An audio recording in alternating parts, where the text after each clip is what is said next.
In this video, we're going to talk about the derivative. We actually start talking about the derivative. This is kind of the first video of the series on Introduction to Calculus.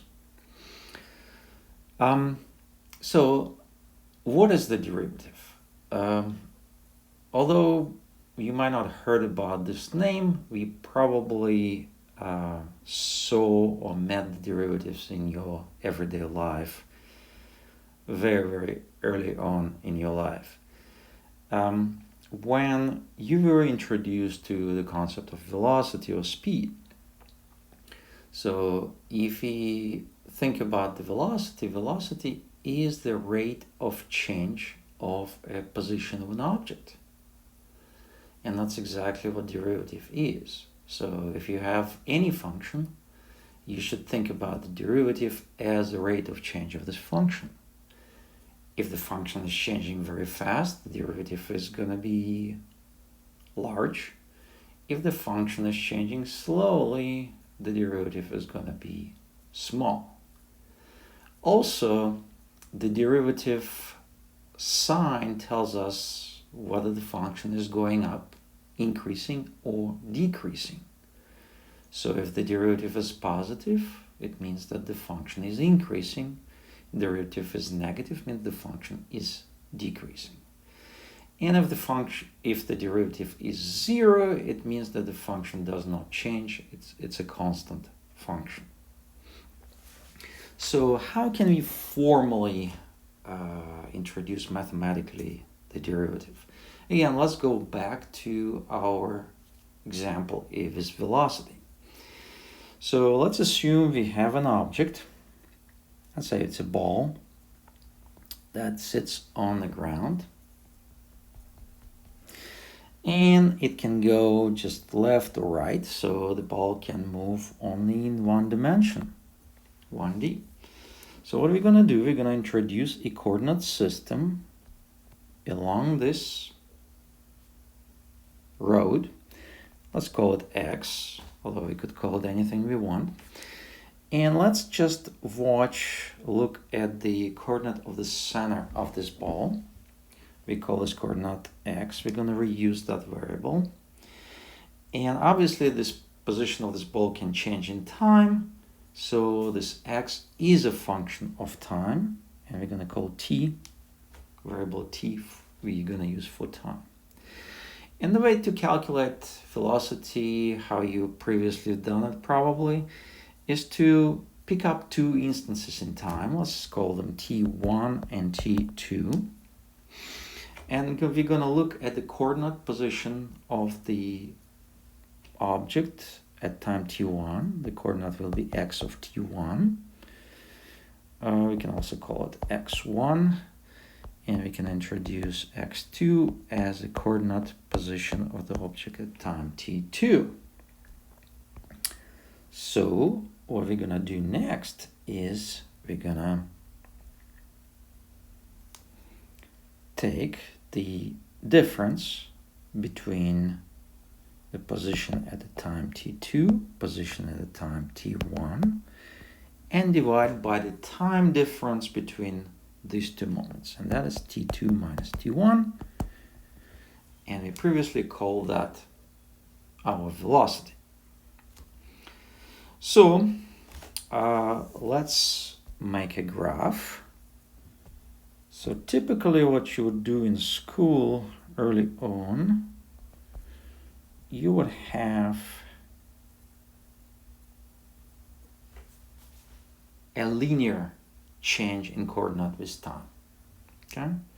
That's a situation with a constant velocity. So if I have some time instance T1, let's say here, there's X1 that corresponds to that time.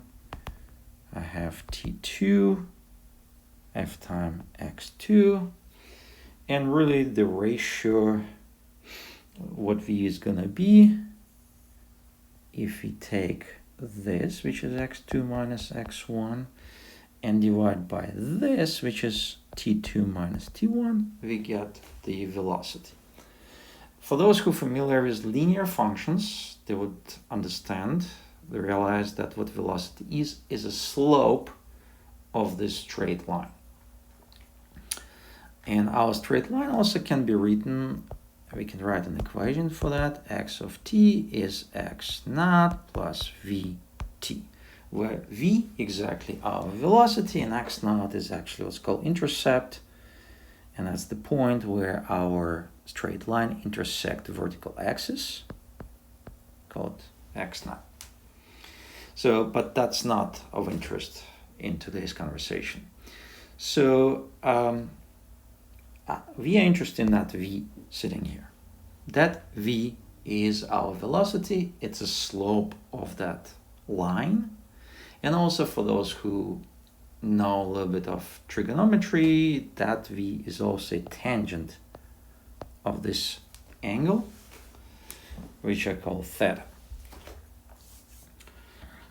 So, and v is going to be positive if the line goes up, x increasing with time, and v is going to be negative if the slope, well, if the curve is going down in a decreasing in time.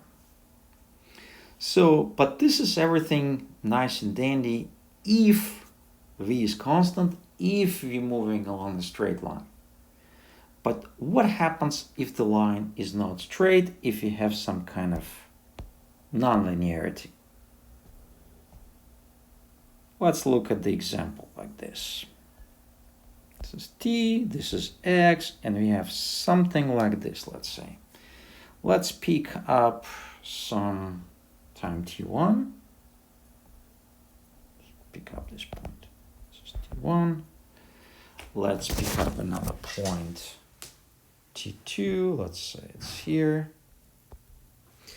And what we find, our velocity defined with the previous formula using these moments in time is going to be a slope of the line that goes like this.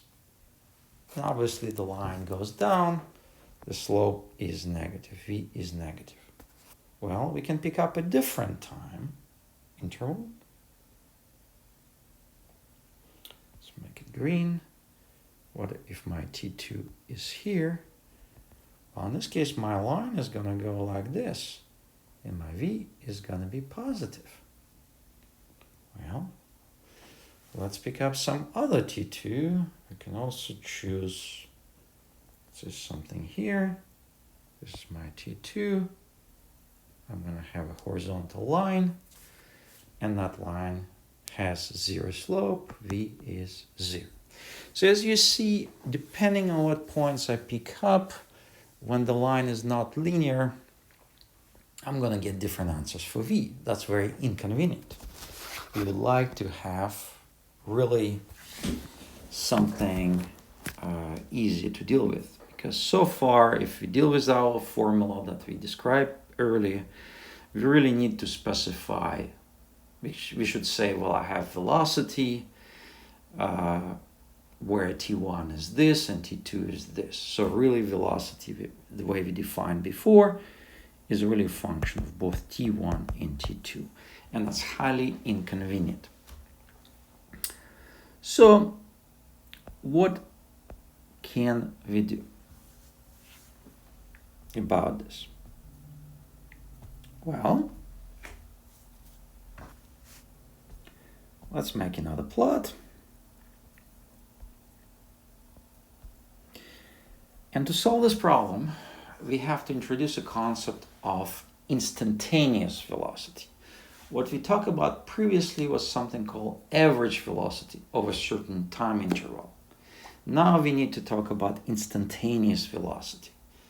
And the way instantaneous velocity works is if I have some kind of plot and I pick up a point, let me pick up it here, t1. What I'm going to do, I'm going to pick up another point. So I pick up it here. This is my t2. And I'm going to calculate slope of this line. Then what I'm gonna do, I'm gonna take t2 closer to t1. Say, come here. And what I'm gonna do, I'm gonna calculate the slope of this line. Then I'm gonna take t2 even closer. And now I'm gonna get this line. Then I'm gonna take t2 even closer here. And I'm gonna get this line. And I keep doing this. What I'm gonna do every time, what I'm gonna do is to bring t2 closer and closer and closer to t1.